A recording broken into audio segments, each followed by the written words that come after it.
नमस्कार। आज बात करते हैं एक ऐसी रात की जो सिर्फ अंधेरी नहीं बल्कि दिव्य रोशनी से जगमगाती है। जी हाँ, महाशिवरात्रि की रात। ये असल में कहानी है शिव और शक्ति के मिलने की। और ये कोई छोटी मोटी प्रेम कहानी नहीं, ये तो उतनी ही बड़ी है जितना बड़ा हमारा ये पूरा ब्रह्मांड है। अक्सर होता ये है ना कि हम त्योहारों की रौनक में, उस धूम धड़ाके में इतने गुम हो जाते हैं कि उसके पीछे की जो असली कहानी है वो कहीं छूट जाती है। तो महाशिवरात्रि सिर्फ एक व्रत या पूजा का दिन नहीं है। अरे, ये तो प्रेम, तपस्या और समर्पण की एक बहुत बड़ी गाथा है। चलिए, आज इसी गाथा को जरा करीब से जानते हैं। देखिए, हर त्योहार का ना एक दिल होता है, एक केंद्र होता है। और महाशिवरात्रि का दिल धड़कता है शिव और शक्ति के पावन मिलन में। ये सिर्फ दो देवताओं का विवाह नहीं है, बल्कि ये तो ब्रह्मांड की दो सबसे बड़ी ताकतों, पुरुष और प्रकृति का एक हो जाना है। तो फिर असल में महाशिवरात्रि है क्या?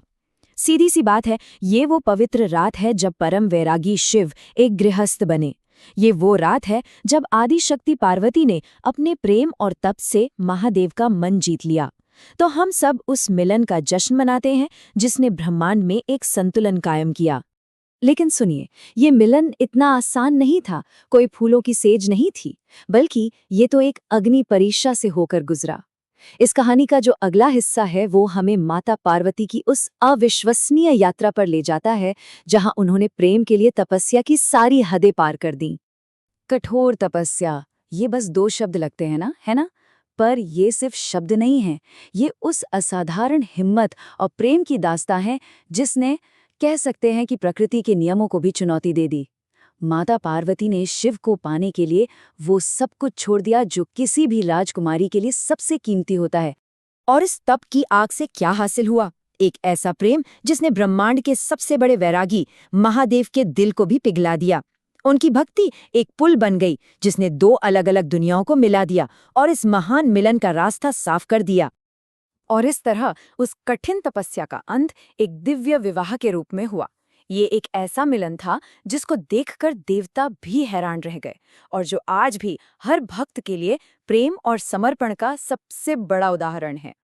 इसीलिए जब हम महाशिवरात्रि मनाते हैं तो हम सिर्फ एक शादी का जश्न नहीं मना रहे होते। हम असल में उस अटूट विश्वास, उस जबरदस्त प्रेम और उस कठोर तपस्या को सम्मान दे रहे होते हैं जिसने इस दिव्य मिलन को मुमकिन बनाया। सदियां गुजर गई, पर यह कहानी आज भी लोगों के दिलों में जिंदा है। ये सिर्फ एक पुरानी कथा नहीं है, बल्कि हमारी आस्था और हमारी परंपराओं की जड़ है। आइए अब देखते हैं कि कैसे पार्वती जी की वही भक्ति आज भी लाखों लोगों को प्रेरणा देती है। पार्वती जी की उस तपस्या की गूंज आज भी हमारे रीति रिवाजों में सुनाई देती है।